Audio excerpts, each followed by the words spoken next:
Pusat-pusat strategis seperti Bilkashwamandan, Tumibamba dibangun untuk mengamankan kekuasaan di wilayah selatan. 5. Kebijakan agraria dan irigasi. Andes bukanlah tanah yang ramah bagi pertanian, namun di bawah Tupac Inca Yupanqui, pegunungan dipahat menjadi teras bertingkat yang menahan tanah subur. Sistem kanal mengalirkan air dari glasier ke ladang jagung, quinoa, dan kentang. Desa-desa di dataran tinggi belajar memanen di tempat yang sebelumnya hanya ditumbuhi rumput liar.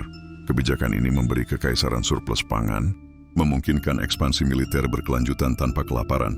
6. Pembinaan seni dan ilmu pengetahuan.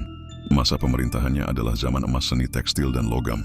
Para pengrajin cimu yang ditaklukkan mengajarkan teknik penyepuhan emas dan perak, sementara penenun dari wilayah selatan menghasilkan kain-kain halus untuk upacara keagamaan. Ia juga memperluas penggunaan kuipu.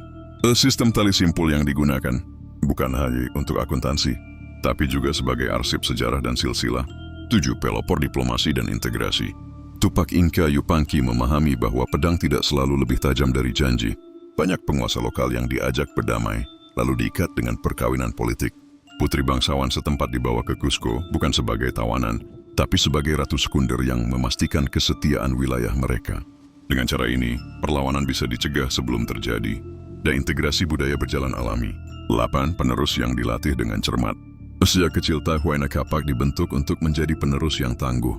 Ia dibawa dalam ekspedisi militer, diajarkan strategi perang, administrasi negara, dan ilmu astronomi untuk menentukan musim tanam. Tupac Inca Yupanqui tidak hanya meninggalkan wilayah luas, tetapi juga pewaris yang siap mengelolanya. 9. Peninggalan legendaris dan mitos yang abadi. Dalam kisah rakyat Quechua, ia bukan hanya raja, ia adalah anak matahari yang menyeberangi laut, seorang penjelajah yang menantang batas dunia.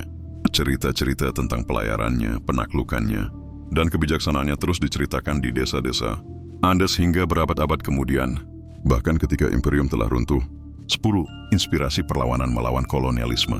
Berabad setelah kematiannya, nama Tupac kembali bergema di medan perlawanan. Tupac Amaru I dan Tupac Amaru II, keturunan dan pewaris semangatnya, memimpin pemberontakan melawan Spanyol. Nama itu menjadi lambang bahwa meski batu kuil bisa runtuh, semangat matahari tak bisa dipadamkan. Setiap langkah pasukan kita adalah dot pahatan di batu sejarah. Dan seperti dot batu yang keras, kisah kita akan dot bertahan melampaui hujan, angin, dan dot waktu. Lautan yang luas dan pegunungan yang tinggi hanyalah batas bagi mereka yang takut. Bagi seorang penguasa, dot sejati, gelombang adalah jalan, dan puncak adalah undangan untuk melihat lebih jauh.